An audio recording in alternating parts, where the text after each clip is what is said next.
Hello everyone, মই প্ৰেমী গগৈ মোৰ অন্যটি বিদ্যালয় আপোনালোকক পুনৰবাৰ স্বাগতম জনাইছো।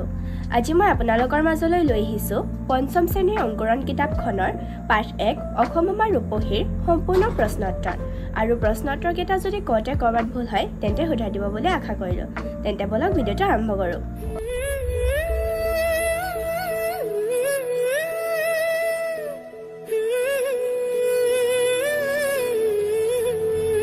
উত্তৰ দিয়া ক ডক্টৰ ভূপেন হাজৰিকাই আই বুলি কাক সম্বোধন কৰিছে উত্তৰ ডক্টৰ ভূপেন হাজৰিকাই আই বুলি অসম দেশক সম্বোধন কৰিছে খ ডক্টৰ ভূপেন হাজৰিকাই মাঘ মাহত কি আদৰাৰ কথা কৈছে উত্তৰ ডক্টৰ ভূপেন হাজৰিকাই মাঘ মাহত লখিমী আদৰাৰ কথা কৈছে গ হৰত নিশাই আইৰ কেশ কিহেৰে সজায় উত্তৰ হৰত নিশাই আইৰ কেশ তৰাৰে সজায় ঘ পাহাৰ ভৈয়ামৰ মিলন হেতু কিহে গঢ়ে উত্তৰ পাহাৰ ভৈয়ামৰ মিলন হেতু ৰামধেনু দৰে ভাষাৰ মৰমবোৰে গঢ়ে ঙ ডক্টৰ ভূপেন হাজৰিকাই কত মৃত্যুবৰণ কৰিবলৈ ইচ্ছা প্ৰকাশ কৰিছে উত্তৰ ডক্টৰ ভূপেন হাজৰিকাই অসম দেশতে মৃত্যুবৰণ কৰিবলৈ ইচ্ছা প্ৰকাশ কৰিছে প্ৰথম ছ এই গীতটিত গীতিকাৰ ডক্টৰ ভূপেন হাজৰিকাই সূৰ্য উঠা দেশ মানে কোনখন দেশক বুজাইছে উত্তৰ এই গীতটিত গীতিকাৰ ডক্টৰ ভূপেন হাজৰিকাই সূৰ্য উঠা দেশ মানে অসম দেশক বুজাইছে দ্বিতীয় ছ গীতিকাৰ ডক্টৰ ভূপেন হাজৰিকাই গোটেই জীৱন বিচাৰিলেও অসমৰ দৰে আন কতো কি নোপোৱাৰ কথা কৈছে উত্তৰ গীতিকাৰ ডক্টৰ ভূপেন হাজৰিকাই গোটেই জীৱন বিচাৰিলেও অসমৰ দৰে ইমান ৰখাল মাটি নোপোৱাৰ কথা কৈছে প্ৰশ্ন ডক্টৰ ভূপেন হাজৰিকাই অসমৰ পৰিৱেশ কেনেকুৱা বুলি কৈছে লিখা উত্তৰ ডক্টৰ ভূপেন হাজৰিকাই অসমৰ পৰিৱেশত মুগ্ধ হৈ এই গীতটি লিখিছিল ভাৰতৰ পূব দিশত সূৰ্য উঠা দেশ বুলি কৈছে অসমখনক ৰূপহী আৰু ইয়াৰ গুণ অপৰিসীম বুলি কৈছে ডক্টৰ ভূপেন হাজৰিকাই অসম দেশৰ দৰে ৰখাল মাটি কতো নেপাওঁ বুলি কৈছে অসমৰ সেউজ পৰিৱেশ চিৰ বিনন্দীয়া বুলি কৈছে বহাগ মাহত শিপিনীয়ে নিজ হাতেৰে তাঁতত বিহুৱান বয় আৰু মাঘ মাহত কৃষকে নিজ হাতেৰে সোণগুটি চপাই আনে হৰত নিশাত তৰাৰে আইৰ কেশ সজায় বুলি কৈছে অসম দেশৰ মধুৰ ভাষা মৰমবোৰে পাহাৰ ভৈয়াম উভয়ে মিলন হেতু গঢ়ে ডক্টৰ ভূপেন হাজৰিকা দেৱে অসমৰ প্ৰাণস্বৰূপ লুইতখনক প্ৰণাম জনাইছে ডক্টৰ ভূপেন হাজৰিকাই জন্ম লৈছে আৰু এইখন অসম দেশতে মৃত্যু হয় যাতে তাৰেই কামনা কৰিছে দলত আলোচনা কৰি বহলাই লিখা ক ৰামধেনু কি আৰু ৰামধেনুৰ দৰে পাহাৰ ভৈয়াম একে কৰা মানে কি উত্তৰ বাৰিষা আকাশত দেখা পোৱা 7টা ৰঙৰ সমষ্টিক ৰামধেনু বোলে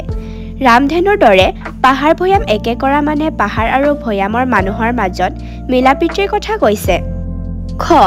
লৌহিত্য মানে কি ইয়াৰ বহল পাৰক কিয় গীতিকাৰে প্ৰণিপাত জনাইছে উত্তৰ লৌহিত্য মানে লুইতখন অসমৰ প্ৰাণস্বৰূপ সেইবাবে গীতিকাৰে প্ৰণিপাত জনাইছে গীতটিৰ মূল কথাখিনি কোৱা আৰু লিখা উত্তৰ ভাৰতৰ পূব দিশত সূৰ্য উঠা দেশখন হ'ল অসমখন ৰূপহী ইয়াৰ গুণৰ শেষ নাই অসমত অলেখ দিৱস ৰাতি গোটেই জীৱন বিচাৰিলেও ইয়াৰ নিচিনা ৰখাল মাটি নাপায় অসমৰ পৰিৱেশ চিৰসেউজীয়া বহাগ মাহত আই মহুৰা হৈ ঘূৰে আৰু মাঘ মাহত সোণৰ হাতেৰে লখিমী আদৰে শৰৎ কালত আইৰ কেশ তৰাৰে সজায় পাহাৰৰ পৰা ভৈয়ামলৈ একে কৰা ৰামধেনুৰ দৰে মানুহৰ ভাষাৰ মৰমবোৰে মিলন হেতু গঢ়িছে লৌহিত্যৰ বহল পাৰক প্ৰণিপাত কৰিছে জন্ম ললো ইয়াতে যেন মৰো উত্তৰ দিয়া ক গীতটিত ম আখৰটো 20 বাৰ ব্যৱহাৰ হৈছে ৰ আখৰটো কেইবাৰ ব্যৱহাৰ হৈছে উত্তৰ গীতটিত ম আখৰটো 20 বাৰ ব্যৱহাৰ হৈছে ৰ আখৰটো 49 বাৰ ব্যৱহাৰ হৈছে খ গীতটিত আকাৰ চিনটো 40 বাৰ ব্যৱহাৰ হৈছে ইয়াত কোনটো কাৰ চিন এবাৰো ব্যৱহাৰ হোৱা নাই উত্তৰ গীতটিত আকাৰ চিনটো 40 বাৰ ব্যৱহাৰ হৈছে ইয়াত ৰেকাৰ চিন এবাৰো ব্যৱহাৰ হোৱা নাই গ গীতটিত থকা ৰ আৰু ৰেৰে শেষ হোৱা শব্দবোৰ লিখা ৰে শেষ হোৱা আমাৰ দেশৰ তোমাৰ দিশৰ সোণৰ চিৰৰ ভাষাৰ মধুৰ পাহাৰ ৰূপৰ ৰেৰে শেষ হোৱা ঘূৰে তৰাৰে আমাৰে হাতেৰে আইৰে আদৰে আমাৰে ভাৰতৰে লোহিতৰে মৰমবোৰে গীতটিৰ পৰা কাৰ চিন যোগ হৈ ৰূপৰ পৰিৱৰ্তন ঘটা আখৰবোৰ বিচাৰি উলিয়াই লিখা আৰু সেইবোৰত কি কাৰ চিন যোগ হৈছে ভাঙি দেখুওৱা যেনে ৰূপহী ৰু ৰ যোগ দীৰ্ঘকাৰ গুণৰু ৰু ৰ যোগ ওকাৰ দেখ দে দন্ত্য দ যোগ একাৰ জীৱন জি বৰ্গীয় জ যোগ দীৰ্ঘইকাৰ চিৰ চি প্ৰথম ছ যোগ হ্ৰস্বইকাৰ ৰাতি ৰা ৰ যোগ আকাৰ হেতু টু দন্ত্য ত যোগ হ্ৰস্বকাৰ লোহিতৰ লো ল যোগ দীৰ্ঘকাৰ গীতটিত থকা যুক্তাক্ষৰযুক্ত শব্দবিলাকৰ যুক্তাক্ষৰবোৰ ভাঙি দেখুওৱা আৰু সেইবোৰৰ প্ৰতিটোৰে দুটাকৈ নতুন শব্দ লিখা যেনে বিনন্দিয়া দন্ত্য নয় দন্ত্য দয় আন্দ দন্ত্য ন যোগ দন্ত্য দ আনন্দ সুন্দৰ পূৰ্ব ৰয়বয় আৰ্ব ৰ যোগ ব গৰ্ব পৰ্ব সূৰ্য ৰয়জয় আৰ্য ৰ যোগ অন্তশ্চৰ্য নত সূৰ্য কাৰ্য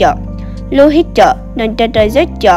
দন্ত্যত যোগ অন্তশ্চয় সত্য দৈত্য প্ৰণিপাত পয়প্ৰ প যোগ ৰ প্ৰতি প্ৰমাণ জন্ম দন্ত্য নয়ময় আন্ম দন্ত্য ন যোগ ম সন্মান চিন্ময় উদাহৰণত দেখুৱাৰ দৰে শব্দ গঠন কৰা ক উদাহৰণ ৰূপ ৰূপহী কাহ কাহি কপাহ কপাহী চেনে চেনেহী বাহ বাহী খ উদাহৰণ ৰস ৰখাল নোম নোমাল জীপ জীপাল তেজ তেজাল কোপ কোবাল গ উদাহৰণ সোণ সোণালী ৰং ৰঙালী ৰূপ ৰূপালী জোন জোনালী ভোগ ভোগালী ঘ উদাহৰণ বিনন্দ বিনন্দিয়া চহৰ চহৰীয়া দুখ দুখীয়া নিয়ম নিয়মীয়া নগৰ নগৰীয়া দলগতভাৱে আলোচনা কৰি একে অৰ্থ প্ৰকাশ কৰা শব্দ লিখা উদাহৰণ সূৰ্য বেলি ৰবি ভাস্কৰ তপন ভানু অৰুণ দিবাকৰ দিনমণি পদুম পদ্ম কমল ঘৰ গৃহ ভৱন আলয় আবাস নিলয় আকাশ স্বৰ্গ গগন বায়ু বতাহ পৱন শূন্য অম্বৰ নীলিমা পৃথিৱী ধৰণী ধৰিত্ৰী ধৰা বসুমতী মেদিনী তলৰ শব্দবোৰৰ বিপৰীত অৰ্থ প্ৰকাশক শব্দবোৰ গীতটিত আছে তাৰ পৰা বিচাৰি উলিয়াই লিখা যেনে আৰম্ভণি শেষ বিচ্ছেদ মিলন নিৰখ ৰখাল কুৰূপা ৰূপা ঠেক বহল অনাদৰ আদৰ দিৱস ৰাতি পশ্চিম পূব তলৰ অংশ দুটা আস্তানি মিলোৱা যি চিত্ৰ আঁকে চিত্ৰকাৰ যি ৰখেৰে পৰিপূৰ্ণ ৰখাল যি সোণৰ নিচিনা বৰণ সোণালী যি গীত লিখে গীতিকাৰ তলত দিয়া শব্দবোৰ খটুৱাই বাক্য ৰচনা কৰা অলেখ ৰাতি আকাশত অলেখ তৰা ওলায় আদৰ ঘৰত আলহী আহিলে আদৰ সাদৰ কৰা হয় পৰিৱেশ আমাৰ চাৰিওফালৰ পৰিৱেশটো বৰ সুন্দৰ সমাৱেশ সভাখনত অনেক মানুহৰ সমাৱেশ ঘটিল বিনন্দিয়া অসমৰ সেউজ পৰিৱেশ চিৰ বিনন্দিয়া